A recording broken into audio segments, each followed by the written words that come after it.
Okay, and while we do that, I would like to introduce our vendor spotlight sponsor and welcome him to the stage. Donnie Nix is with Local IQ, the digital advertising arm of USA Today. The USA Today network is the third largest digital media company after Google and Facebook, reaching 1 in 2 adults in the US. He partners with brands and agencies of all sizes to drive business growth and new customer acquisition with their audience, data and insights, and proprietary AI technology. His previous experience includes working with large Fortune 500 companies such as Procter and Gamble to emerging growth companies and entrepreneurial startups. He's a graduate of UCLA. UCLA, ladies and gentlemen, a graduate of UCLA. And loves spending time with his wife and 3 kids, playing basketball and running father ministries at his local Catholic parish. His personal goal is to always try to be the best version of himself, both personally and professionally. Donnie Nix, ladies and gentlemen. Thank you, Dave. Thank you, Dave. All right, how many USC Trojans in the house? Security, let's escort them out, please. I'll be quick here because I get to the good stuff. This wonderful panel of amazing business entrepreneurs, strategists, along with Sarah or Leah, which I'll introduce in just a sec. But I just want to talk about just a couple of quick ideas. And one is, in working with a lot of businesses and entrepreneurs, things can get complex, right? And I love to go back to keeping it simple. One of my favorite quotes is actually by Tony Robbins. Some of you might know it. He says, complexity is the enemy of execution. Complexity is the enemy of execution. How many of you can relate to that? Raise your hand, for sure. And so I think a lot of times when we're thinking about business strategy, marketing, sales, operations, people, process, technology, blah, blah, blah, all of it, we lose sight of 3 main things. That's number 1, where are we spending our time? Where are we spending our money? And where are we spending our energy? Because everything you do really affects those things, right? And you may be spending a lot of time in one area, making a lot of money, or maybe not. And maybe you're excited about those 2 areas, you're happy with that, but maybe it drains you. Maybe the energy is being sucked out of you, right? And vice versa. Maybe you might be spending a lot of energy in certain areas and you're excited to do something passionate, but there's no money coming in. And your time is super limited. So I think, it's important to take a step back when you're thinking about business strategy and you're thinking about all these things around business and looking at those 3 areas of your life to really see if they're in check. So I just wanted to leave you with that idea. The last thing I just wanted to say is, nobody knows Gannett, so I always say USA Today. How many of you know USA Today? Anybody familiar with USA Today? Okay, so USA Today Network, we partner with a lot of brands and agencies, but I love working with agencies. And we partner with a lot of agencies to be the back end behind their front end marketing, right, and sales, business growth. So we partner with agencies like Citron Marketing over here. Yeah, Steven, they're actually a ranked top agency in Kern County, Bakersfield. I want to talk to all of these folks up here to help them as well. So if you're an agency and you're looking for a larger company to have an audience to gain access to and to be kind of the back end engine, love to chat after. Okay, so you can come chat with me after. So, all right, let's get with the good stuff. Let's get to the good stuff. I want to introduce our main host, okay, for the panel today, Sarah Olea. We're going to be co-hosting, but she's really the one driving it. How many of you guys actually know Sarah Olea? Okay, she's pretty famous in these circles at Team Referral. She's like a celebrity. And what's cool is she actually owns I just lost it here. Excuse me. Identity Amplified, which is a agency that connects brands to influencers. It's pretty exciting. I saw her speak last year, and she was absolutely phenomenal. Her level of expertise in the social marketing world, the influencer marketing world is bar none. I actually had a quick conversation with her 20 minutes ago about some of the things that she's doing, working with several Fortune 500 brands and helping micro-influencers and all types of influencers just to get to where they need to be. I'm just super impressed. But not only is she amazing on her business side of things, but she's a personally authentic person to connect with. So give it up for Sarah. Oh, yeah. We're gonna have some fun. I'm looking forward to this business panel. Are you? I have some friends up here. I have some people that I love, people that I've worked with. I'm super excited for you to hear from them. We're gonna just jump right into these questions. And if you have some questions, I can't promise you that we'll have time, but if we do, write them down. You'll either get an opportunity to ask them a little bit later today, or potentially we'll pass the mic around when we get there. First, I want to kind of run this similar to our meeting. So welcome our Team Referral Networking chapters, but also our guests. You guys know how our meetings go, right? You get that special 1 minute, you get those 10 minutes, you get that all that fun stuff, right? So we're gonna go down this panel. We're gonna give them a little less than a minute. And they're just gonna give us an introduction of who they are. Some people you got to meet in the workshop, you know. Others are not so familiar faces, or maybe they are. So we're gonna start with my friend Brett, and then we'll go down the panel line. Hi, how's everybody doing? Oh, come on now. How's everyone doing? Come on now. Everything is energy. First and foremost, I'm so happy to be here. My name is Brett Lockett, and I've been friends with Sarah for a very long time, as well as Kelly. And I am a former NFL football player. Went to UCLA, so go Bruins. Thank you. We can't get enough. There we go. And I've had a long journey after that. I got out of football, played with the Patriots, then played with the Jets. Got out of that and had to figure out life. Figured out I love business, love understanding how business works and how it functions. I got into insurance and wealth management. Did that for several years and then got into business consulting. So through that whole time, I've kind of gone through this awakening of realizing who I am as an individual, and have gone into transformational and love and relationship coaching. So I think a lot of the questions are going to be pointed at me about love and relationships. So if you have any questions, men or women, about relationships in business, relationships with partners, and so on and so forth, happy to be my expertise. So thank you. Thank you. Awesome. What's up, lovely people? My name is Carl Sona. I am one of the co-founders over at Streamline Media. You know, this is very surreal for me because I remember coming to events like this probably like 6 or 7 years ago. At the time, I was in corporate America. I was working in the medical device space, trading time for money. Maybe some of you know what that's like. And listening to impactful people like yourselves, like some of my colleagues here on this stage, talk about how they were able to create something of so much value that allowed them, you know, not only the time freedom, but the ability to provide value to people like us that are trying to get to the next level.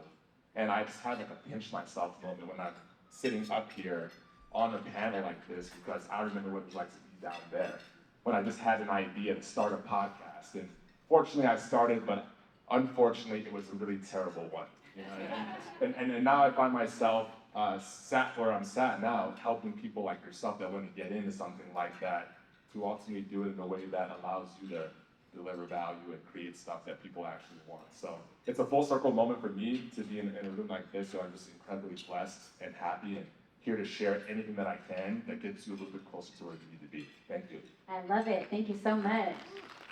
Hi everybody, it's Kelly Holmes, CEO and founder of Team Referral Network.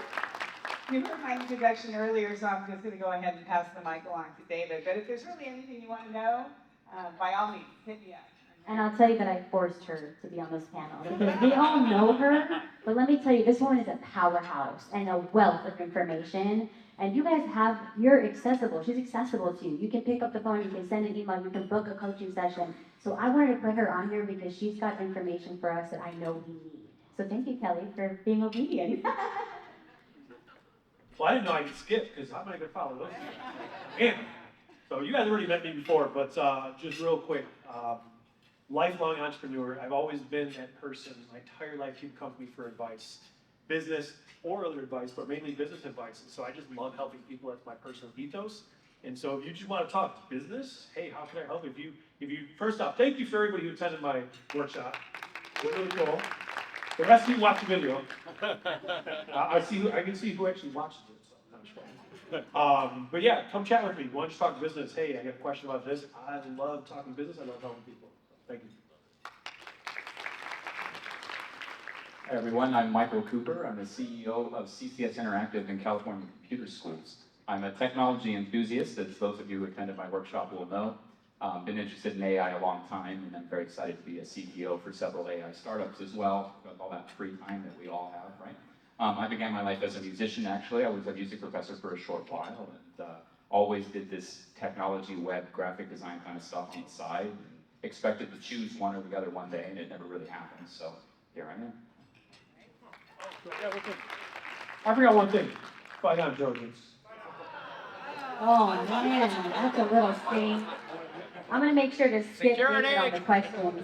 Just kidding. Actually, let's give David the mic back because he's the first person that we're gonna ask some questions. So Donnie, I'll let you start off with him. All right, Mr. Trojan, USC Trojan here, right? All right, so David, specific question for you. What are the most common challenges you see entrepreneurs facing today, and how do you help them overcome these obstacles? Pass. That's a tough question. It's a lot. If I had to choose one or two things, one, I would say the business owner does not know how to delegate or trust. They think they got to do it by themselves, so maybe they hire somebody and they're like, oh, well, I still got to do it myself because you're taking too much time, so they don't spend the time to actually invest into onboarding that person. And I think just not having a vision, working like the macro to micro. Like I want to get here, and I'm here, and putting a plan in place to get here. Most business owners really don't do that. And so I think those are probably my top two. Great answer. That's a great answer, Sarah. Thank you. That was great. Okay, we're gonna move this over to Brett. If we can pass the mic down to him. So you don't have to clap because some of us aren't excited about it, including myself. There's some single entrepreneurs in here, and there's a work-life balance that we have to balance. So Brett, what strategies do you recommend for maintaining a work-life balance as a business owner, and how do we apply it to dating? That's a great question. First and foremost, I think that the main thing there is balance that you talked about. And it's not about work or life, it's about life balance, right? And I feel like work is such a big part of all of our lives. And we're spending about 60 to 80% of our time at work. And so if you're doing something, my father just retired after 7 years of working, and it was just kind of one of those aha moments where I realized that this man had literally just worked 60 years of his life, 50 years of his life, but now he's done. And so you have to ask yourself this question, am I enjoying what I really am doing? And if you're not, make a switch, because I can tell you I've done everything. I've been a real estate agent, I've been an insurance agent, I've been a financial advisor, I've been a business consultant. And every time I realized I wasn't happy, I switched. And it's never too late, no matter how old you are, you can change and follow your heart. And that's what I recommend everybody, is to just follow your heart and find that balance within you. I love it. Thank you. All right, Donnie, who's next? Carl. Ooh, pick on Carl. All right. So kind of great wisdom here. Carl, this is pretty straightforward. What are the key elements of a successful business podcast? Great question. To be engaging, right? Just because we're all in business doesn't mean that it needs to be something that's boring. You know, we deal with a lot of B2B companies, complex tech, SaaS, some of those acronyms that I don't even know what they necessarily stand for. And these people, you know, they come on the podcast, they are the subject matter experts. You know, they purport themselves to be. They've been in business 2+ decades. And there's an element of wanting to be seen as very credible in this space, but there's also an element that they grossly miss and underestimate by not bringing the personality. I think the thing that's really special about our medium right now is that it really allows you to create an opportunity for somebody to be a fly on the wall, to listen into a conversation that ultimately attracts them to want to do something with you. So bring that juice, bring that sauce, bring that energy, as Brett said, and don't be afraid to be yourself amidst the business. I think ultimately people want to know who you are, second to your company, logo, etc. So that's what I would say. I love that. Who enjoyed Michael's workshop? Who was at Michael's workshop? You guys enjoy that? Yes, you did, definitely. So, Michael, kind of navigating what you were sharing with us already, but giving some more insight. What tools or technologies do you find most helpful in managing your sales pipeline?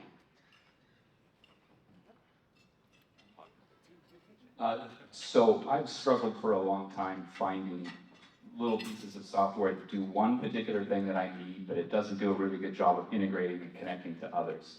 And I recently came across a product called Odoo, which is what we would call an ERP product, Enterprise Resource Planning, that actually is capable of doing things like project management, has a really robust CRM, has subscription management, has something that I can use for doing a ticketing system, has ways I can put out quotes and all kinds of things, that you can build a product that does the various kinds of things you need, that is designed to integrate and talk to itself.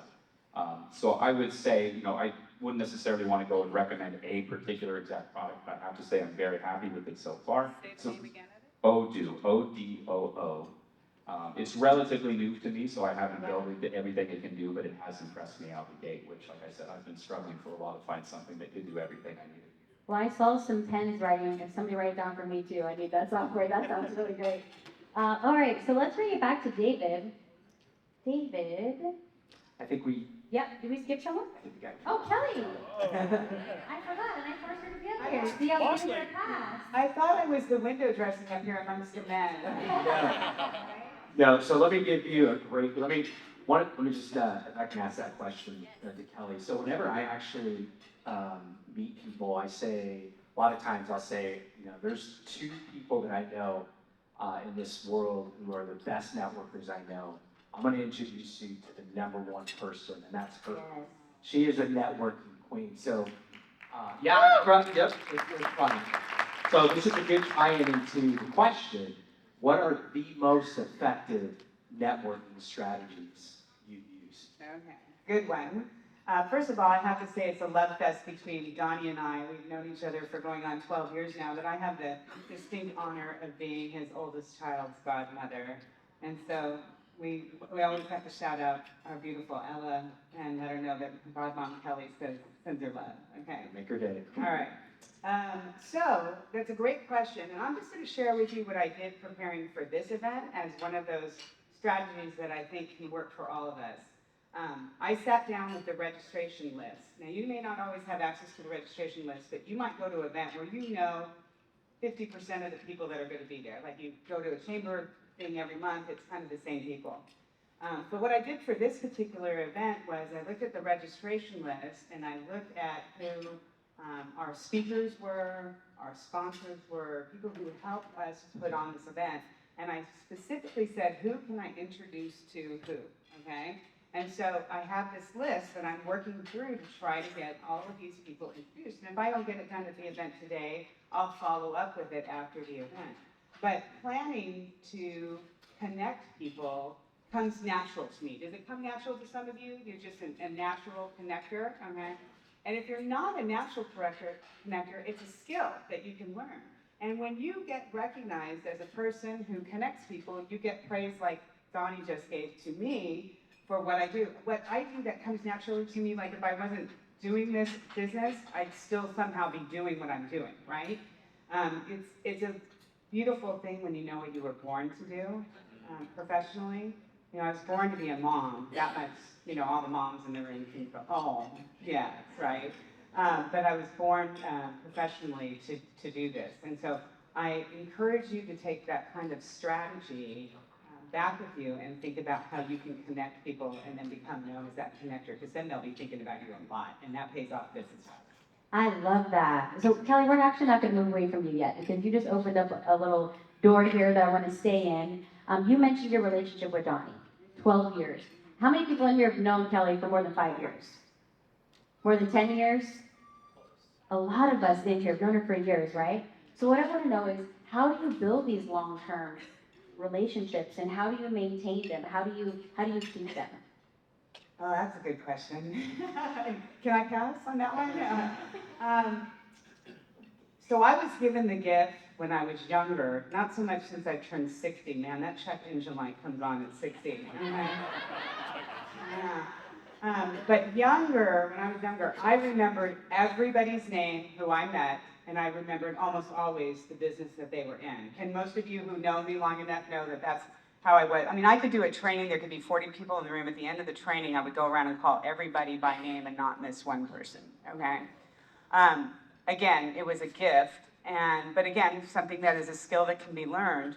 And I realized pretty early on that that makes people feel good when you remember them and you remember what they do.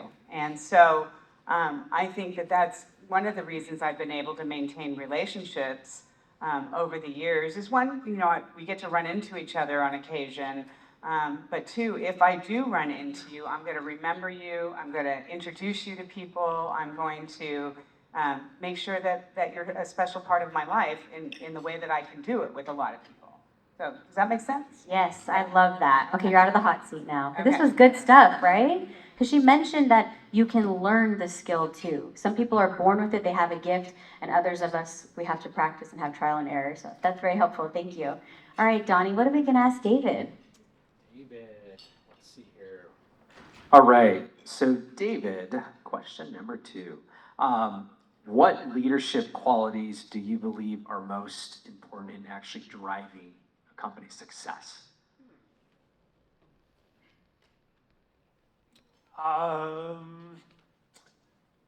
Less ego, being able to lead from the front, right? We all know the meme or the image of like the guy cracking the whip. That's one type of leader, and then the other leader's actually up front pulling. That right there, you know, so that requires less ego to be like, you know, hey, I could do the work and actually be able to bring other people along too. And then, you know, going back to what I said earlier, being able to trust people and delegate and be like, hey, I don't need to do everything myself. I could trust other people to do it with me.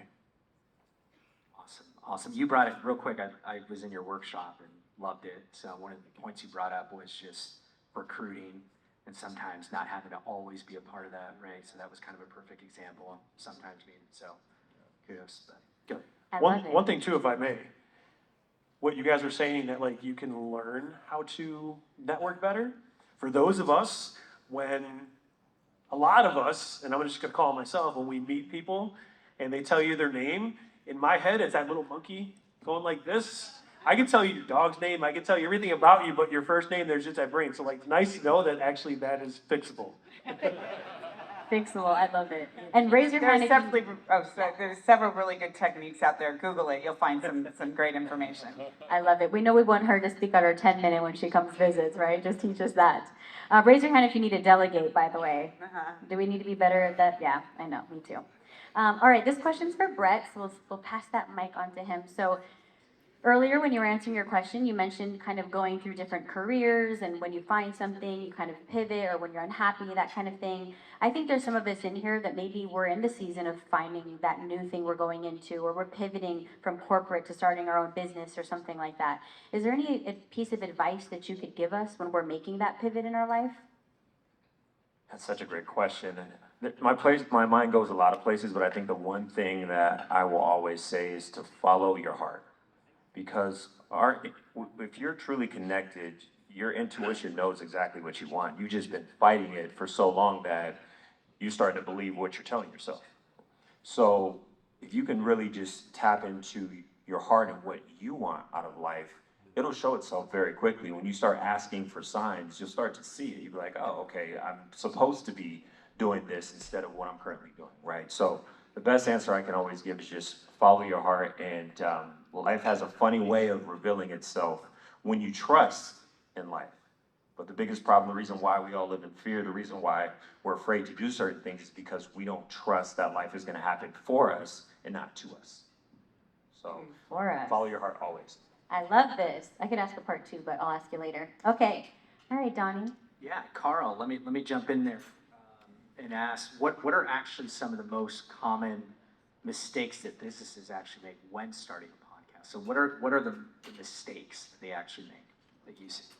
Yeah, a lot of them, but but ultimately mistakes are great. I think mistakes, so long as you have an open mind, ultimately are how we learn and how we improve. So that being said, one of the biggest things that we see from businesses that's just like a big pitfall, big no-no, is taking like a blog post, taking a white paper, something like that that they've created, and literally just reading it verbatim as a podcast and calling it a podcast. So while it's awesome to be able to repurpose subject matter information that you've created in the past and to bring new life to that, back to my previous point on the last question, like bring that personality, right? So that's a huge one. The second thing that I've been hitting over the head today is not really understanding who the content is for. It sounds really common sense, guys, but oftentimes common sense isn't so common, right? So taking the time as a business to really key in on that buyer persona, especially if you're doing the podcast to generate revenue, taking the time to also break down what their customer journey is, what that buying process looks like, and then really identifying what some of those gaps or some of those pitfalls are that they're ultimately going to try to solve on their own, with or without you, is a great way to position yourself as not only a thought leader, but someone that they're ultimately going to want to transact with, which is what I think we all want. So those are two things I would say: bring the personality, and then bring it back to the audience. I mean, it's networking at its finest. It's just in a virtual setting now. That's all. And then just quick follow-up to that, if that's okay, Sarah. Yeah. I know a big kind of thing in the podcast world is consistency or lack of, right? Yeah. What's the schedule and the rhythm that you recommend? There's some people who do once a month, they'll do it for 3 years. Yeah. It's not, there's some people who do it once a week. What's just a formula that you can recommend? Absolutely. So we tell everybody that we work with, ultimately you want to stick with something that you have the bandwidth to maintain. Because the last thing that you want to do is make a commitment that's bold. We're going to do this daily show. We're going to come at you 8 a.m., 9 a.m. Central, whatever it may be, and then all of a sudden life gets in the way, business demands become pent up, and you stop releasing according to that schedule. So ideally, you want to do something weekly. But that being said, we're working with more and more people now that are looking at this as a seasoned approach. And that typically feels a lot more digestible for the company, especially if it's something that's new for them. Secondly, if you're still trying to figure out audience, if you feel like you have multiple personas, if you feel like there's several different business units or categories that your business ultimately touches on, a season allows you to dedicate, let's say 6 to 12 episodes is typically what we see towards a specific audience. Take a break, work with our strategy, take a look at the data, and then refine from there for your second season, right? So that becomes a little bit more of a sustainable way to do it, but ultimately you want to stick to what you say so that you can build that trust and that respect and that rapport with the audience, and so you can get better, right? The more reps, the better. So that's what I would say. I love it. All right, Donnie, I have a favor. Before we get to Michael's question, can we switch shoes? I'm just kidding. I want to know if you can run out to the audience for me, because we are going to have time for 1, maybe 2 questions. Make them good, guys. So Donnie's going to go out with a mic, and if you could stand or raise your hand if you have a question really quickly. Do we have any? Come on, we got to have 1 or 2 questions. Did I see a hand over here? Really? Okay, well, we'll think about your question, because we're going to ask Michael a question, and then potentially, if you guys have one, we'll open it up to you. All right, Michael, this question is a good one. And if we don't have a question to the audience, maybe we'll let more of the panelists answer this as well. Can you share an example of a risk that you've taken that's paid off significantly? Sure. So the mundane answer would be that I used to work as a developer for the company that I now own. And an opportunity came along about 7, 8 years ago, for me to buy in as a partner.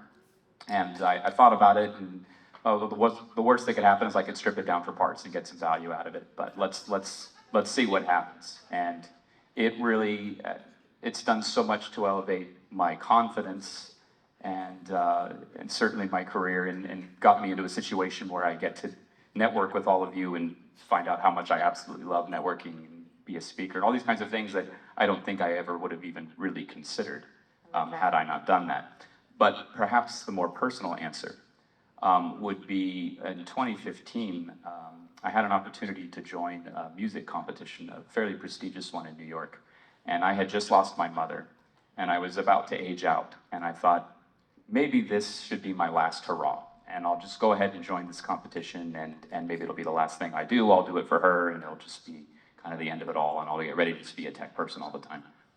And in the end, I ended up becoming a finalist, almost won it.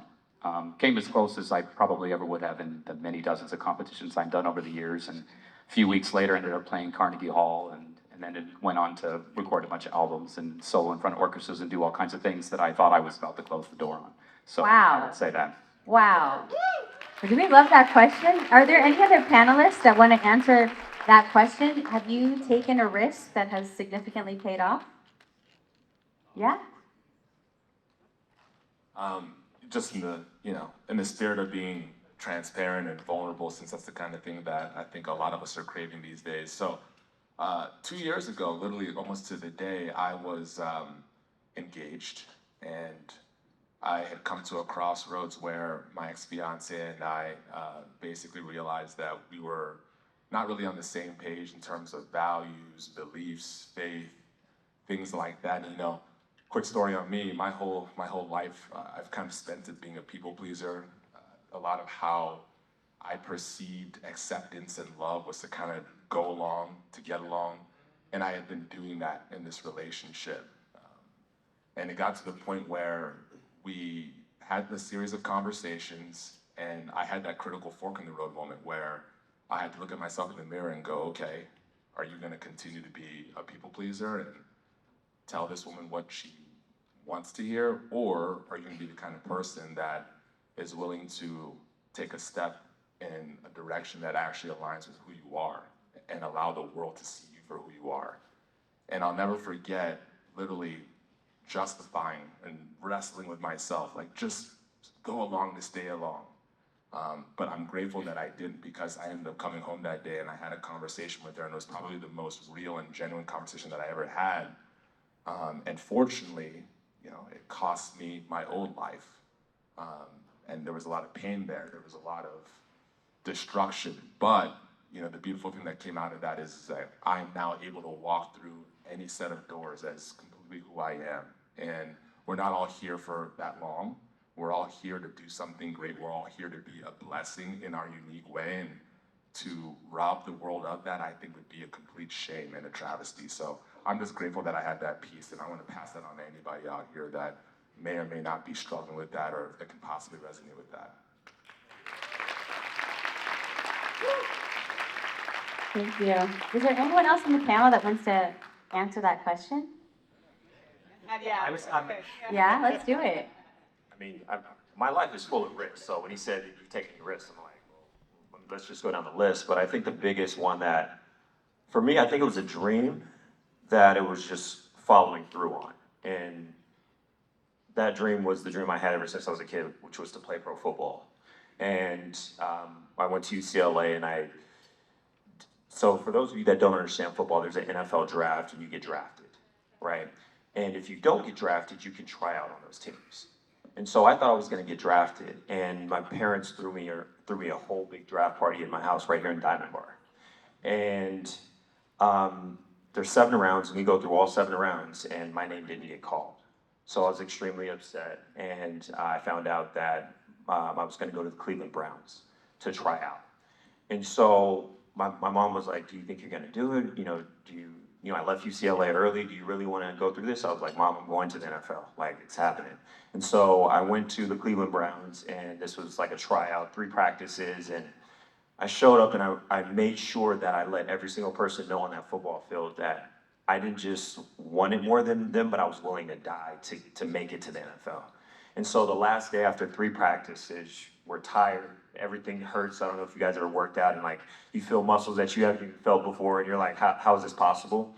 But we had to run, we had a conditioning test where we had to run from about this wall to almost that wall, right? And you had to make it in about 7 seconds, wait 30 seconds, and then go back. And I just made sure that I was going to beat every single person on that field, not just because I was competitive, but because it was my dream. It was everything that I worked for, it was all that I put my life into. And so I ran and I beat everybody in that conditioning test. And then usually what happens is the coaches bring you up to the locker room and they say, hey, you know, we're going to sign you or keep working out. We're going to keep a lookout for you. And the coach, with everybody just sitting here, you know, we're all in a knee, says, hey, I want to thank you guys for coming out. I appreciate everything you've done. I know this is one of the biggest weekends of your life. I just want to let everybody know we're going to sign Brett Lockett.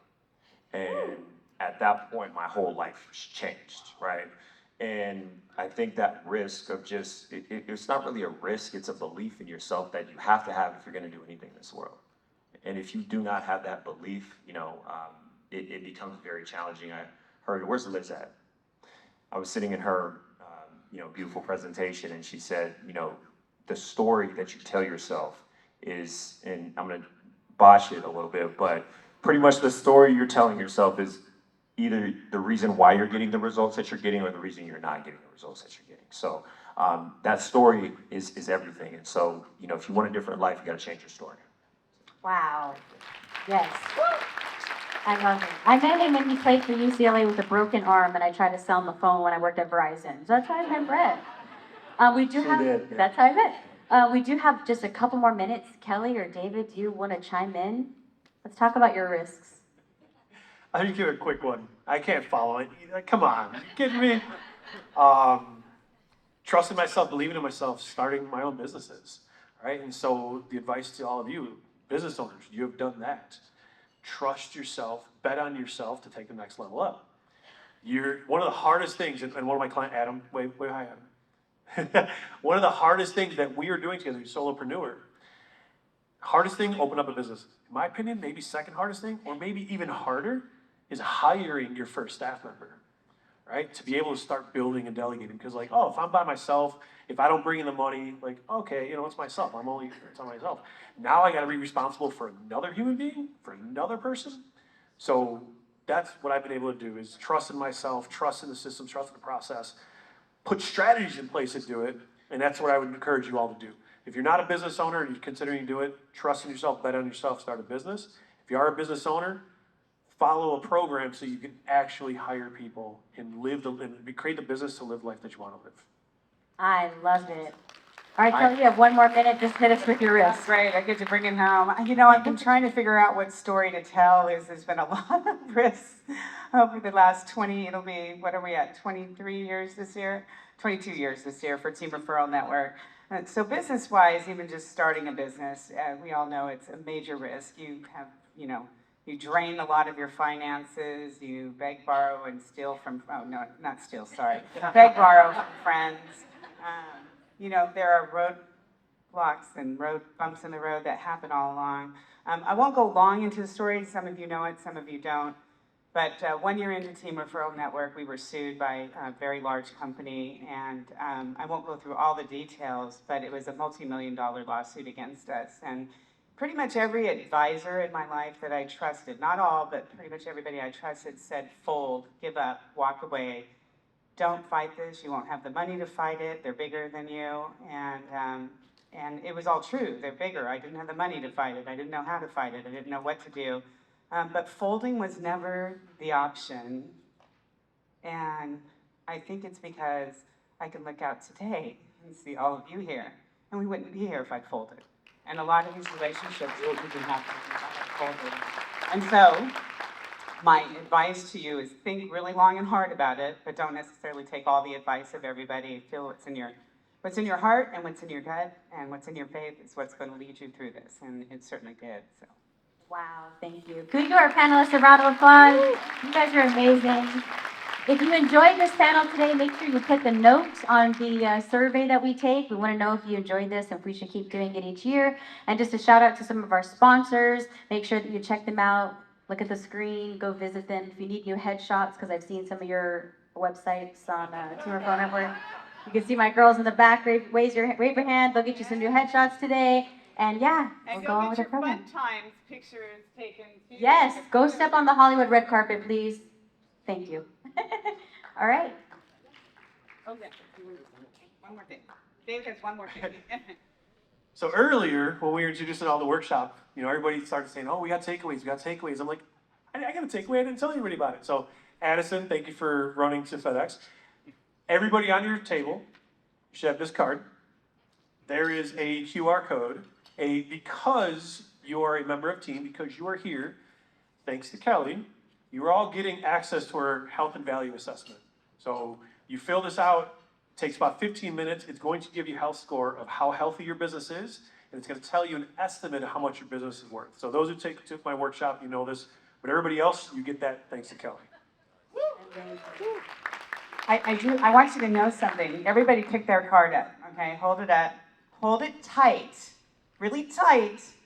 Hang on to it, because it's worth $2,500, okay? This is a service that they provide. This is not not going to hard sell you. This is not that they're going to go through and give you the roadmap, the strategies, the information, the assessment. If you continue with them after that, that's certainly up to you. But you get this straight out just for the fact that you were here at the big event. Don't lose it. Keep it. It's not going anywhere else outside of this. So, all right. Oh, there we go.